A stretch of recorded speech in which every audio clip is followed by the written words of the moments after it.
Hello, welcome to the EKG Guy, and welcome to the EKG of the Week. I hope you're having a wonderful week, and I'm glad you could join us. So this week's case is a 74-year-old female with a history of hypothyroidism that presents with complaining of fatigue. Her EKG is shown here. So before we get started, let's review the approach we've been using to interpret EKGs. So notice that we have the patient's clinical presentation and then the EKG below it. On the right side of the screen, we have a list that we'll go through before making our final interpretation. First, there's the regularity of the rhythm. That is, are we dealing with a regular or irregular rhythm? And if it's irregular, is it regularly irregular or irregularly irregular? Next, we have the heart rate, in which we simply want to determine the rate of the rhythm. Then we have the rhythm origin. That is, where is the rhythm actually coming from within the heart? Then we have to look at the ventricular or Qrs axis, which could help with our differential diagnosis. Then there's the atrioventricular, and intraventricular conduction that we'll look at. We're going to see, is the conduction normal or is it prolonged anywhere? Then we have the waveforms, which would include all the waves, the segments, and intervals, and lastly, anything else, meaning is there anything else that we've missed or still need to mention? After that, we'll use all this information we've gathered to make a final interpretation of the EKG. Now I want you to pause the video and take a few minutes to go through it yourself. When you're ready, start the video and we'll go over it together. Okay, so we have a 74-year-old female with a history of hypothyroidism that presents to you complaining of fatigue, and her EKG is shown here. So let's go through it. So first, what is the regularity of this rhythm? Well, on first impression of the EKG, you probably noticed that the rhythm appears quite regular. In fact, this is a regular rhythm, okay? So our rhythm here is certainly regular, so we can write that here. So how do we know if it's regular or not? Well, one easy way is to look at the intervals, okay? And we can use the R to R interval because they tend to be the easiest to see. So if we look down here at V6, okay, we can look at this R wave to the next R wave. We call that the R to R interval. And we want to have these R to R intervals, the duration between them, to be the same throughout, okay, for it to be regular. And if you were to measure these all, so that R to R interval to the next one, okay, and then so forth as you continue through. If you were to use your calipers or even to measure those out, you'd see that they are pretty much the same. So because of that, we call this a regular rhythm. Now, what did you get for the heart rate? Well, there's a couple ways here we can calculate it because we're dealing with a regular rhythm. Okay, so one easy way that you can use for both irregular and regular rhythms is to know that the duration of a normal EKG is 10 seconds, okay, meaning from the beginning all the way to the end here represents 10 seconds in duration. And if you multiply 10 seconds by 6, that gives you 60 seconds, which is 1 minute, okay? Therefore, if you're now counting the number of complexes going across and multiply that number by 6, you can get a close estimate of the heart rate here, okay? At least the ventricular rate we'll look at. So we're going to count the number of QRS complexes going across and multiply by 6. So let's do that. We have 1, 2, 3, 4, 5, 6, 7, 8, 9. Okay, so 9 complexes going across, so we would do 9 times 6, and that gives us a rate of about 54 beats per minute. Okay, another way we can do this is by, because we're dealing with a regular rhythm, is to find a complex that falls on one of the thick lines. Okay, so if you look here, you can see this one's falling right on top of that R wave, and then you're going to count the number of thick lines between that and the next R wave. So the next R wave would be here, and we want to count the number of thick lines between it. So you have 1, 2, 3, 4, 5. So a little more than 5. Okay, so you would do 300 over 5 is 60, but because it's more than 5, it should be less than 60. So the rate here is less than 60 beats per minute. Okay, now the actual rate that the EKG machine got was 55. Okay, so 55, which remember, we're dealing with an adult here, 74-year-old female. Okay, so the adult normal range for sinus rhythm is between 60 and 100. So if we're actually dealing with a sinus rhythm, then this would be considered a slower rate. Now, how about the rhythm origin? Well, here we can see that we have narrow QRS complexes, so it must be supraventricular in origin, that is originating from above the ventricles. We can also make out clear, defined, similar shaped P waves. So we have to ask ourselves, are we actually working with and dealing with a sinus rhythm? So let's see how we can tell. Okay, so first thing I want you to notice is that with sinus rhythm, know that that means it's starting from the sinus nodes. Okay, so if we were to draw our heart here, okay, just a box diagram of the heart, this being our right atrium, our left atrium, right ventricle and left ventricle, our sinus node is up here in our right atrium, okay, near the superior vena cava. So when we have the heart starting with the impulse there, it's going to be coming through our internodal pathways to our AV node, down the His bundle to the right bundle branch, and then to the left bundle branch, and then it has the left bundle branch subdivides into a left anterior and left posterior fascicle. There's also a Bachman's bundle that comes to the left atrium. So the main thing I want you to take away is that our sinus node is up here in our right atrium, so the conduction from the sinus node will head in this direction, okay? So if you superimpose that on our quadrant system, our normal P wave axis should lie in this direction between 0 and positive 75 degrees, okay? So we'll look at that here. We want to see upright P waves in some leads, okay? And what leads are that? Well, it's where our P wave axis is going towards. So lead 1 sits here at 0 degrees, okay? That's the positive end. So you can see the P wave axis is heading towards it. We have AVF down here. We have lead 2 sitting at positive 60 degrees. We have some of our precordial leads, the left lateral ones, V4, V5, and V6 that are in the horizontal plane, okay? So you can see that our P wave axis is heading towards these leads, okay? And it's also going away from lead AVR, which is here.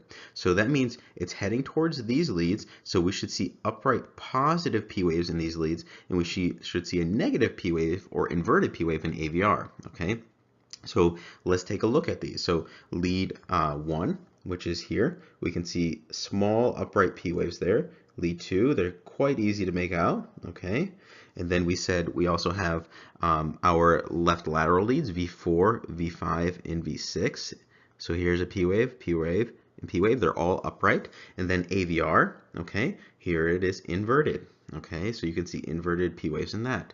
Now, some other criteria for sinus rhythm is that we want these P waves to have similar morphology, and you can certainly see that here. Okay, if you take this lead 2, look at our P waves throughout. They have similar morphology, and notice that we have a P wave coming and preceding each QRS complex. In addition, there's one P wave for every QRS complex. So in this case, we are in fact dealing with sinus rhythm. Okay, so far we have a regular rhythm. Okay, the rate is 54 beats per minute, or around 55, okay, and our rhythm is coming from our sinus node. So let's now take a look at the ventricular or QRS axis. You should have gotten a normal QRS axis here. The actual value here was -2 degrees, which is still within normal limits in our adults. So let's look at how we find the ventricular or QRS axis. Okay, so again, we're going to use our quadrant system. So here's 0 degrees, and that's where the positive end of lead 1 sits. This would be positive 90 degrees. This is AVF's positive end, okay? And those are the main ones we're going to look at, lead 1 and AVF, okay? And we'll also, in this case, add lead 2, which can help define our axis even more. Now, over here, we have positive or negative 180 degrees. This is negative 90 degrees, okay? Now, if you recall, normal axis lies in this quadrant, okay, and it actually goes to about -30 degrees to, in this region, positive 105 or 110 degrees, okay? So all this here is normal ventricular or QRS axis. Up in this region would be or left axis shift, okay? So left axis deviation. This would be a right axis deviation. This is extreme axis deviation, which is more rare, okay? So we said here our axis is normal, so let's see why that's the case. So we're going to look at lead 1. In lead 1, we can see these upright positive complexes. So we're heading towards the positive end of lead 1. If we look at AVF, okay, it's quite isoelectric, okay, pretty much flat here, okay, or you can't even, this is not a QRS complex, but this one here, okay, so that you can see that it's quite flat, and even this one here, okay. That's why is this one not a QRS complex? Because there's nothing above it, okay. Our QRS complex would be here, here, and it should lie somewhere there, so it's that one, okay. So you can see that in AVF it's isoelectric, meaning that it's pretty much, it's not heading towards the positive end or the negative end, it's pretty much flat along this line, okay. Now what we can also use in this case is lead 2, which comes down here. Lead 2 is here, and it sits at positive 60 degrees. And lead 2's perpendicular line runs through here at negative 30 degrees. So if it's positive, it'll be on this end. If it's negative, it'll be on this side, okay? And lead 2 here is certainly positive, so it's on this side. That means we are in this region here. Okay, and we said the actual QRS axis here was negative 2 degrees, okay, which in this case is normal. So we have a normal ventricular or QRS axis. Now, how about atrial conduction? Well, typically we will look at leads 2 and V1 for P wave or atrial abnormalities, as they appear to be most evident in these leads. They are small. We have small biphasic P waves in lead V1 here that you can make out. So here's V1, small biphasic P waves, which are normal, okay? But the P waves in lead 2 are much easier to see. So here's lead 2, and we said they're clearly evident there, okay? I can erase that so you can see them, okay? So our P waves are here and clearly easy to see, okay? Now the P wave duration appears within normal limits. Normal P wave duration is typically defined as less than 120 milliseconds or 3 small boxes. If the P wave duration is prolonged, we're going to start thinking about left atrial abnormalities. So this is because the terminal portion of the P wave represents left atrial depolarization, while the initial portion of the P wave represents right atrial depolarization. Anyways, it's normal here, so we don't have to worry about that, okay? So normal atrial conduction. Okay. Now, how about atrioventricular or AV conduction? Well, in this case, we are looking for any conduction delays as the impulse travels between the atria and ventricles. Because the majority of the PR interval represents AV nodal conduction, we're going to look there. The normal PR interval in adults is between 120 and 200 milliseconds, which is 3 to 5 small boxes. Here, the PR interval is within normal limits, and it was actually measured at 158 milliseconds. Okay, so normal AV conduction in the PR interval was 158 milliseconds. Okay, so that's normal between 120 and 200 milliseconds. So we can see that here. Let's look at a PR interval. So remember, when we look at PR interval, here's our P wave, our QRS complex, and T wave. It's from the beginning of our P wave up to the beginning of our QRS complex, okay? We said that should be less than 5 small boxes or one of the big boxes or thick lines, okay? So let's try to find a PR interval here that we can make out that falls on one of those thick lines or within it, okay? And you can see that right here, okay? Imagine here, you can see that it's clearly within that one of those thick lines, okay? So this is, in fact, normal AV nodal conduction, and we have no AV nodal delay. So again, normal atrioventricular conduction. Now we have intraventricular or IV conduction, okay? So what's the conduction like down here in our ventricles? We're going to look at the duration of their QRS complexes. Remember, normal QRS duration is often between 70 and 110 milliseconds, or about 2 to 3 of the small boxes. The main thing here we're checking for is intraventricular conduction, whether it's prolonged or whether it's not, okay? So we're going to look at our QRS interval. Is it long or not? We can see that there's narrow QRS complexes that appear within normal limits. In fact, the QRS duration here was 86 milliseconds, so that helps confirm that we have normal IV conduction, okay? So this is normal again because it's 86 milliseconds, okay? Remember, the QRS width or duration, we're looking from the beginning of our QRS complex to the end of it, okay? So that should be between 70 and 110 milliseconds. In that case, it is here. So how about our waveforms? Well, the P waves we said were normal with no significant P wave prolongation or increase in amplitude in leads 2 or V1. No abnormal Q waves are present here. The T waves are present, they're asymmetric and appear normal. Now generally the T wave amplitude decreases with age and tends to be lower in females than males, and is typically considered abnormal if it's less than 10% of the R wave amplitude. The T wave amplitude is typically greatest in leads V2 and V3, and on average 0.3 to 0.4 millivolts in adult women. Okay, now the PR segment is not significantly depressed or elevated. The PR and QRS intervals we said were within normal limits. The QRS amplitude appears normal, okay? The ST segment does not appear significantly elevated or depressed anywhere. It may appear as if there's slight ST elevation in leads V2 and V3, although this is not significant, okay? So here's lead V2 and V3, and if you look here, you may think that there's some slight ST elevation in these leads, okay? So let's just say a few words on this because this is often a place of confusion. So first off, the ST elevation has a concave configuration, which is less specific for myocardial ischemia. In addition, our patient is a female, therefore it would be only significant if the ST elevation amplitude reached 1.5 millimeters or more in leads V2 and V3, which it doesn't here. The other leads, we use 1 millimeter as that lower limit. Anyways, there's no significant ST elevation here, and hopefully that makes sense. And lastly, with the waveforms, the QT interval is within normal limits. So overall, there are no major waveform abnormalities, okay? So with the waveforms, we can say that they are normal as well, okay? So is there anything else we're missing here?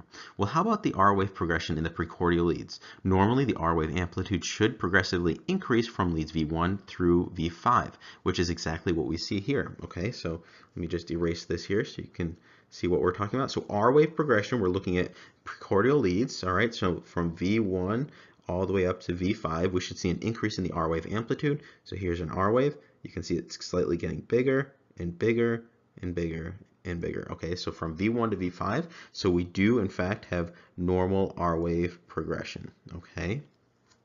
Now, the transitional zone in the precordial leads appears to occur right around lead V4 in this case. The transitional zone is simply the precordial lead area where the QRS transitions from mostly negative to mostly positive, with the actual transitional area to be where the QRS complex is isoelectric. Normally, the transitional zone occurs between leads V3 and V4. If it occurs earlier than V3, this is called a counterclockwise rotation or early transition. And if it occurs after lead V4, then this is called a clockwise rotation or late transition. Therefore, because lead V4 is nearly isoelectric, the actual transitional zone may occur at V4 or maybe slightly before or slightly after V4. So this is possibly a slight clockwise rotation or late transition. So just so you're aware what we're talking about. Okay, remember the transitional zone is where we go from being mostly negative to mostly positive. Okay, so notice it's negative here, mostly negative here, mostly negative. Okay, and then right at V4, you can see that it's pretty much almost isoelectric. Okay, V5 clearly becomes mostly positive, so the transitional zone occurs somewhere here or somewhere between these leads. Okay, so in this case, we can write normal, or possibly there's this slight clockwise or late transition, okay? Now, there's one thing I want you to keep in mind, and that's with R wave progression and this transitional zone, is that they're highly dependent on lead placement, okay? So in this case, this may actually be more normal and less significant in this case, okay? So what's our final interpretation here? Well, we said we have a regular rhythm. It has a sinus origin, and the rate is 55 beats per minute. The ventricular axis is normal. We have normal AV and IV conduction. There are no abnormal waveforms, and the R wave progression and transitional zone appear within normal limits in our precordial leads. So this is an EKG showing sinus bradycardia, but otherwise normal. The patient's thyroid hormones should be checked, as they may be contributing to her presentation of the fatigue that she's complaining of, as well as her EKG. Okay, so our interpretation here is we have sinus bradycardia, and this EKG is otherwise normal. Okay, so sinus bradycardia or otherwise normal. Okay, so in conclusion, our 74-year-old female with a history of hypothyroidism that presents complaining of fatigue has an EKG showing sinus bradycardia. Well, that's the end of this week's EKG of the week. I hope you learned something. Please don't forget to like this video and leave a comment below if you like what we're doing. In fact, many of you have asked how you can help us out. Really, the best way would be to simply subscribe and share this resource with your friends. You get free access to more than 300 videos. There's also a community of over 150,000 of us like-minded individuals on Facebook, so stop over and join the EKG Guy's Facebook community. If you need a crash course on EKGs, we launched our new EKG course. Check the link below if you're interested. The original cost is around $150, and I believe I made it less than $20 for a limited time. I may be biased, but after reading nearly every EKG textbook on the market, I think this is by far the best EKG series to take you from the beginner level to a physician level. I've even included our pediatric lectures. Anyways, check it out for yourself. I think you'll really enjoy it, and a number of medical schools and hospitals are beginning to use it. If you are a part of an institution, please contact us because we're giving a limited number of schools and hospitals free access to provide feedback and improve our course. And in that case, you can get the course for free. So leave a comment below and get in touch with us. And of course, check out our brand new website, ekg.md, the premier EKG resource for medical professionals, where you can find more lessons and practice. That is www.ekg.md. Last but certainly not least, your feedback is incredibly helpful, and your kind words are always an encouragement on those long days. So let us know how we're doing. Thank you again for your support. It is truly appreciated. We're the largest, fastest growing EKG resource in the world.